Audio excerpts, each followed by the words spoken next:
Bueno, yo creo que lo que está sucediendo en Colombia es como la explosión de la situación social y económica.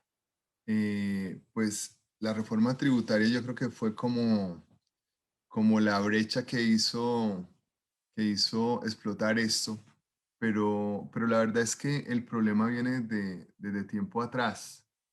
Entonces, aquí en Colombia hay que replantear muchas cosas.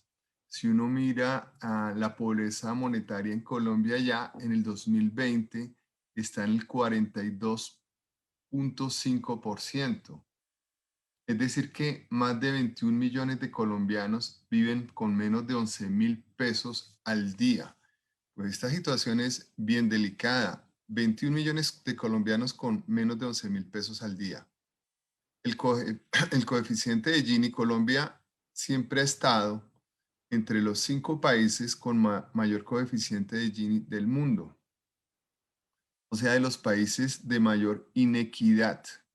¿Y eso por qué hay tanta inequidad? Porque hay mucha concentración del ingreso y la riqueza. O sea, en Colombia a través de los años cada vez se ha incrementado más esta concentración. El número de hogares que había que comían una sola comida al día era de 2.889 familias. Hoy ya son 668.000 familias. Miren este dato tan interesante. El 51% de los ingresos brutos declarados ante la DIAN, o sea, en las declaraciones de renta, se concentraban en el 10% de las personas más ricas, o sea, el 51% de los ingresos de Colombia se concentraban en el 10% de las personas más ricas. El 25% en el 1%, el 25% de todos los ingresos se concentraban en el 1% y el 12% en el 1 por 1000%. Entonces, una concentración del ingreso, pues, bárbara, ¿sí? En el patrimonio, al hacer los mismos cálculos, resulta que el 56% del patrimonio también se concentraba en el 10% de la población y el 27% del patrimonio en el 1% de la población. Entonces la concentración en Colombia es bárbara. Lo que significa es que el sistema económico que rige en Colombia pues no permite una mejor distribución de estos aspectos y eso pues lo que genera es subdesarrollo. Entonces, no solo es el daño, digamos, el beneficio para unas pocas personas, sino que además no permite desarrollo en el país. Mm, con las empresas pasa lo mismo. En las empresas, 48.000 empresas declaran el 95% del patrimonio y son cerca de 500.000 empresas. Pero, o sea, el 10% declara el 95% del patrimonio. Pero peor aún, el 480 empresas tienen el 66% de todo el patrimonio de las empresas en Colombia. O sea, el 1% tiene el 66%. Este es un problema que es estructural, que no es un problema de la pandemia. La crisis fiscal no empezó con la pandemia en Colombia particularmente. La crisis fiscal es muy anterior y Colombia venía en un proceso de deterioro paulatino de sus cuentas, los déficits gemelos del déficit fiscal y el déficit de la cuenta corriente de la balanza de pagos. Bueno, y todos los indicadores eran un desastre: desempleo, de caída de la producción nacional, caída de la participación de la industria y el agro en el PIB, pérdida de nuestro mercado interno. Es que en Colombia, fuera de que estamos endeudados y no tenemos con qué pagar y tenemos que conseguir créditos para pagar, abonar al capital y a los intereses, estamos en una crisis productiva enorme. Imagínense que una sola empresa de Estados Unidos, que es Walmart, produce el 52% más que toda la economía de Colombia. En 2018, Walmart produjo más que toda la economía de Colombia, un 52% más. Una sola empresa de Estados Unidos y que muchos países del mundo y de América Latina. Entonces, el problema es ese, el problema es ese. Y en Colombia pues pasa lo mismo. Si nos ponemos a mirar los grupos económicos, Los grupos económicos, 4 grupos económicos de Colombia, con las compañías multinacionales, producen el 71% de los ingresos de Colombia. 4 grupos económicos. Entonces, pues no se puede, o sea, no se puede con ese nivel de dominio que tienen en el país.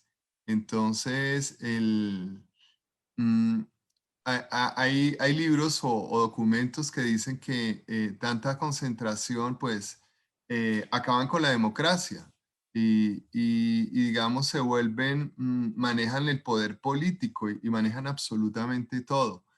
Mire lo que manejan los 4 grupos económicos de Colombia. Manejan la construcción, las comunicaciones, los bancos, los seguros, las pensiones, el gas, la gasolina, la minería, los alimentos, ¿sí? Desde que nos levantamos hasta que nos acostamos, estamos consumiendo productos de estos grupos económicos.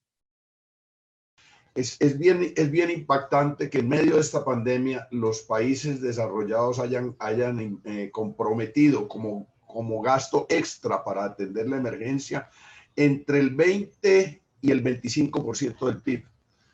Dicen que los países de renta media, que en donde de manera arbitraria catalogan a Colombia, yo sigo pensando que Colombia, esa discriminación de renta media y países pobres es muy artificiosa.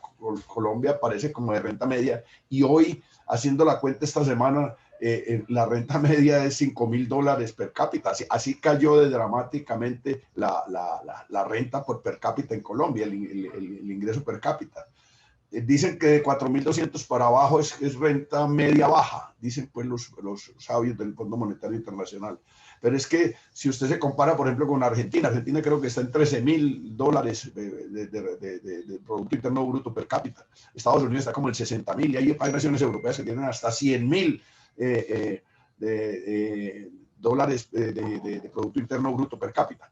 Entonces, Colombia, yo hablo del caso de Colombia, en Colombia es patética el aporte adicional al gasto público del gobierno actual. Las últimas cifras nos dan cuenta que tiene comprometido como gasto adicional hasta la fecha solo el 2% del Producto Interno Bruto en Colombia. En cierta medida, las veces que he tratado de hablar del tema, he tratado de comentar que hay una especie de noción neoliberal de la intervención en la pandemia. De intervención o no intervención. Usted en política es por lo que hace y por lo que deja de hacer. Entonces, la intervención en la pandemia ha tenido un concepto gubernamental de entregarle, en términos económicos, la parálisis, el confinamiento, el problema de la producción, entregarle liquidez a través de los bancos. Ese ha sido el pecado gubernamental inicial. Yo le entrego a los hogares, a las personas, a las empresas pequeñas, medianas, grandes, a través del sector financiero. Y el sector financiero y bancario irriga a la sociedad. Yo creo que este es un asunto muy problemático porque la naturaleza del sector financiero no es propiamente ayudar a la economía real, es especular, es parasitista, es rentista. De modo que ese es el primer problema. Pero me interesa mucho diferenciar el tema del Estado, porque hay lo que alguien diría es una dominancia. El mercado domina al Estado y domina la intervención del Estado. No es que no haya habido intervención, por ejemplo, se ha pedido una política monetaria y entonces lo domina en materia monetaria y fiscal para efectos de esta pandemia. Entonces se ha pedido, por ejemplo, hay una recesión y problemas muy graves, hay que darle recursos a la sociedad, ¿cierto? Entonces esos recursos, ¿de dónde sale la plata? De los préstamos de una parte, seguramente podremos hablar más adelante de eso, de las reservas internacionales, en fin, de la emisión monetaria, lo que llaman política expansiva. ¿Ha habido política expansiva? Sí, la ha habido, pero ha sido con destino a ese sector financiero. Y entonces, digámoslo, el primer problema que yo veo en ese tema tiene que ver con la pretendida independencia de la banca central, del Banco de la República. Esa independencia del Banco de la República. Yo quiero que me avises cuando me falten 2 minuticos porque no tengo reloj, perdí el reloj acá. Bueno, la banca central debería tener como propósito en medio de una crisis, ¿no? En esta crisis, cuando se desploma el consumo, cuando cae la demanda dramáticamente, debería estimular, digamos, la actividad privada. Entonces dirá, un hombre de izquierda llamando a estimular la actividad privada, darle plata al sector privado. Sí, categóricamente lo digo, lo afirmo, sí. Sin rubor, sin pena, no desvergonzadamente, que es otra cosa, pero no tengo duda en decir que tiene que ser. Y dos, hacerlo de manera directamente como un empleador más. Esta parte ya no del estímulo a la actividad privada, sino ser un empleador del Estado, ha estado presente en la discusión desde hace décadas y quiero insistir en que debe ser la nueva propuesta a partir de este momento de la crisis económica y de la pandemia. Esto no se ha podido hacer porque el Banco de la República, esto lo ha dicho Villamizar, el nuevo gerente, es, digamos que casi que impermeable a ese propósito, porque el objetivo del Banco de la República, digamos, se ha postulado toda la intervención mediante un esquema de inflación objetivo. El propósito es contener la inflación y esto no es gratuito. Comencemos por desnudar diciendo que es probable que a los dueños de grandes activos líquidos les conviene mucho el control de la inflación y especialmente jugársela por la inflación objetivo en el momento en que la sociedad está muriendo de hambre. Su falta de solidaridad les dice que prefiere seguir cuidando y si se cae la inflación y hay deflación, le resulta mucho más conveniente. Cuando yo tengo un fondo privado enorme, multimillonario, y hay inflación, se me desvaloriza ese fondo porque cae el precio de la moneda. Si hay inflación, se me desvaloriza. Pero si hay deflación, ¿qué ocurre? Se me valoriza. Así sea antisocial esa valorización. Y eso es lo que está ocurriendo. Y por eso ha habido deflación y por eso inflación seria durante este periodo. Yo creo que el catastro multipropósito es una herramienta necesaria en el país. Creo que fue acertado que en el acuerdo de paz se estableciera, pero sí hay unas preocupaciones fuertes frente a las metodologías que se están usando y finalmente quiénes recogen la información.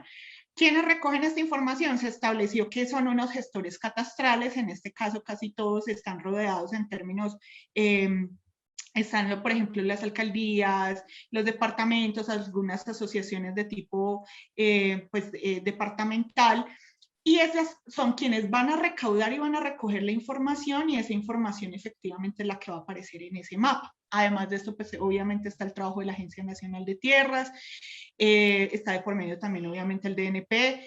El punto es, acá tenemos que preocuparnos mucho de cómo se está haciendo, porque ya también ha habido algunos pilotajes que nos han demostrado que no es tan sencillo la información, porque hagan de cuenta que tenemos el piso sucio y si le ponemos un tapete encima, pues lo dejamos de ver y para de contar. Entonces yo creo que sí es necesario avanzar en términos del catastro, pero sí hay que tener mucho cuidado y hay que hacer una gran veeduría y una gran vigilancia de qué es lo que se levanta y de cómo se levanta, porque lo que, insisto, por ejemplo, ¿qué es lo que van a identificar? El bien materialmente hablando, quién lo está ocupando, quién lo está teniendo, que es diferente. Si de pronto tenemos propietario, entonces, ¿cuál es el propietario? Y cuál es el uso que le estamos dando. Son datos importantes, son datos relevantes, son datos que necesitamos. Pero si, por ejemplo, entonces seguimos con la lógica de la Agencia Nacional de Tierras, que es mucho más fácil y mucho más sencillo levantar y decir que es que estamos ante un predio privado, o sea, ya de entrada va a ser difícil poder discutir y poder entrar a replantear esa información. Voy a ponerles un caso muy complejo que sucede, por ejemplo, en el municipio de Ciénaga. Hay un proceso, qué pena que yo sé que me extiendo un montón, hay un proceso de extinción de dominio en el que usted ni siquiera revisando los folios de matrícula inmobiliaria logra identificar que es un predio que le pertenece a la Agencia Nacional de Tierras. Y cuando nosotros llegamos al caso, lo que identificamos es que un operador de la Agencia Nacional de Tierras le estaba dando el carácter de privado para que se formalizara así. Que eso era lo que iba a significar, que el predio al otro día se pudiera vender. Es decir, que quien llegara lo pudiera comprar y no darle el tratamiento de un baldío reservado, que finalmente era lo que competía en este caso. Que en los últimos años el número de cooperativas en Colombia se ha disminuido notablemente. Y yo pienso que ha faltado compromiso del gobierno y yo creo que la Superintendencia Solidaria se ha encargado más de hacer muy estricto las exigencias normativas sobre cooperativas y fondos. Un exceso de requerimientos que afectan la operación. Yo creo que eso no ha permitido que que las cooperativas y los fondos pues progresen, porque hay fondos que no pueden y cooperativas que no pueden cumplir con algunos requerimientos, o sea, no tienen los ingresos suficientes para cumplir con la cantidad de normatividad que están exigiendo.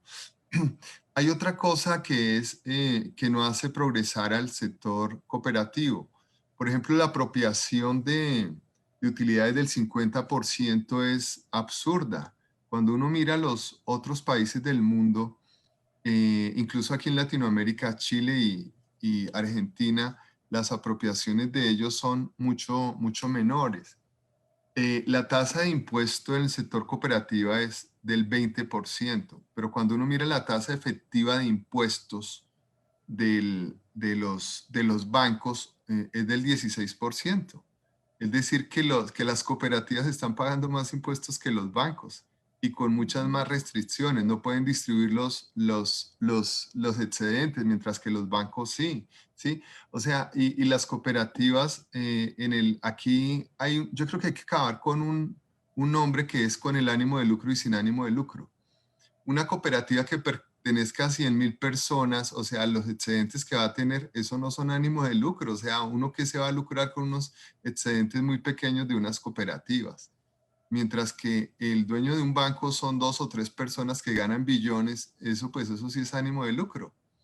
Pero una institución que pertenezca a 100.000 o 50.000 o 80.000 personas, pues la verdad es que esto no constituye ánimo de lucro. Entonces, esto es más bien una economía colectiva. Entonces hay que cambiar un poco la filosofía que se tiene en Colombia sobre esos puntos.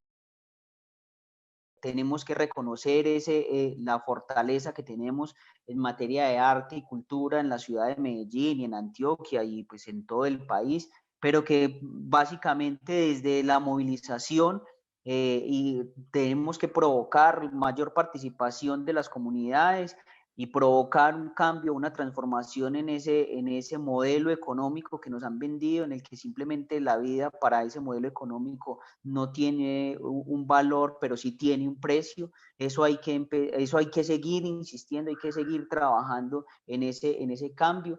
Tenemos que seguir trabajando y pues la invitación a jóvenes, a todas y todos, a las comunidades, es tomarnos esos espacios de participación ciudadana, tomarnos esos espacios de discusión, tomarnos esos espacios de diálogo en el que podamos generar los cambios que necesitamos y que sean cambios que surgen desde la base, que no sean los cambios que nos han vendido. Yo hago una reflexión de pronto muy de la calle y es esa idea de desarrollo que nos han vendido, en el que el desarrollo se mide en términos de cuántas casas, cuántos carros, cuánto dinero tengo en el banco, pues tiene que transformarse.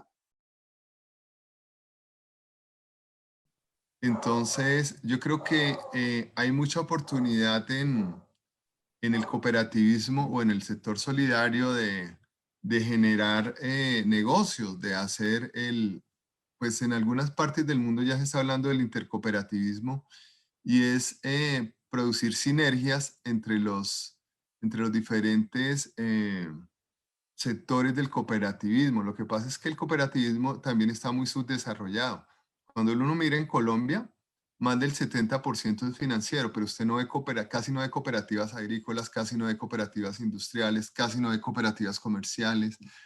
Entonces hay mucho por hacer y nos falta mucho. Entonces yo pienso que hay que hacerlo, hay que cambiar un poco el sistema tributario de las cooperativas, hay que cambiar la filosofía de la superintendencia solidaria. La crisis económica que vive hoy el país no se debe a la pandemia, pero sí podríamos decir que la pandemia agudizó la crisis a tal punto de que la pobreza monetaria en Colombia para el 2020 estaba en el 42,5%. Estamos hablando de que más de 21 millones de colombianos viven con menos de 11.000 pesos al día, poco menos de $4. Por su parte, el coeficiente de Gini dice que Colombia siempre ha estado entre los 5 países con mayor coeficiente del mundo, siendo de los países con mayor inequidad. Y esto se debe a que existe una concentración de riqueza en el país que a través del tiempo sigue ampliando la brecha social. El sistema económico que tenemos en Colombia solo genera subdesarrollo y un desarrollo para unos cuantos. La crisis fiscal que hoy atraviesa el país es previa a la pandemia del COVID-19. Dado que traemos un gran déficit fiscal que se suma al desempleo, la caída de la producción, el agro, la industria, por solamente nombrar algunos, además de la pérdida del mercado interno, vemos como 4 grupos económicos en el país producen el 71% de los ingresos en Colombia. Esto solamente deja en evidencia la acumulación del capital. Colombia es un ejemplo de que donde hay tanta concentración se termina acabando con la democracia. El sector cooperativo del país desde los últimos años ha visto cómo muchas organizaciones económicas solidarias han desaparecido debido a las grandes exigencias que la Superintendencia Solidaria les impone a las cooperativas y los fondos de empleados que les termina afectando su operación. Por ejemplo, la tasa de impuesto del sector cooperativo en Colombia es del 20%, mientras que la tasa efectiva de impuestos de la banca privada es del 16%. Sí, en Colombia las cooperativas pagan más impuestos que los bancos. Asimismo, las cooperativas no pueden distribuir los excedentes, mientras los bancos sí. Poder generar sinergias en los sectores de cooperativismo en un país donde el 70% son entidades financieras nos deja un reto desde el componente económico para seguir construyendo tejido social con el fin de generar un valor a las otras formas de generar riqueza a través de las economías solidarias.